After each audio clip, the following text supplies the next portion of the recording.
Hello there. Perhaps in all of America, no spot is more symbolic of the human history of this continent than where I am right now, which is in Caribs in Grenada. The reason I say this is that right here, where I am at the moment, an entire culture came to an end, and it came to an end at a very specific point in time. In 1651, after about 150 years, the French finally managed to overcome the native population of this land, which are the Caribs. And they got the last remaining 40 Caribs were cornered by the French at this spot.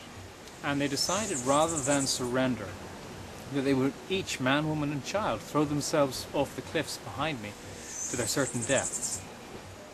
So this part of the world right here is symbolic of quite a very difficult to comprehend human drama, but one that is symbolic of the larger tale of the destruction and recreation of culture across this continent. Because whether it be the eradication of millions of indigenous people from Central and South America since the Spanish arrival in that part, or the similar destruction of the population in North America after the arrival of the British, these countries, this continent has been home to a very significant tale of shifting cultures and human dramas. And in the Caribbean, that's obviously very much reflected by the importation of millions of slaves from Africa. And in some places, like in what is now the United States, there was a very systematic program to destroy the culture of those African peoples by breaking up groups that were from the same ethnic or religious or geographical area, forced interbreeding, so that the remaining traces of culture of that group will be entirely forgotten and destroyed.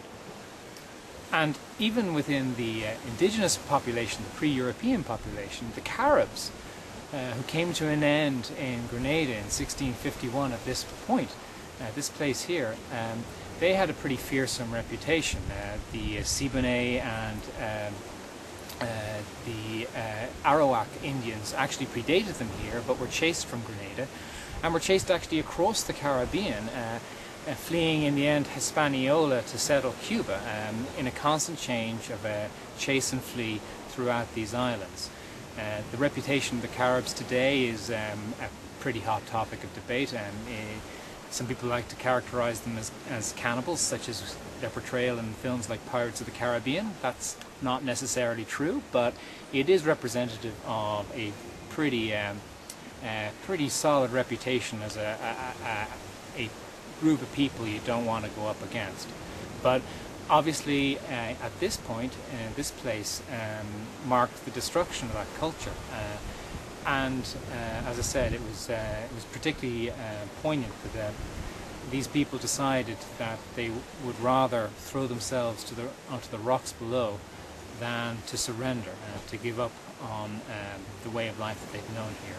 So this point, this place here, is a very special one. And as I said, for me, it represents something that is really symbolic of the wider story of these islands and of the continent of America as a whole, about the shifting nature of culture, and obviously the fact that some of them came to a rather grisly end.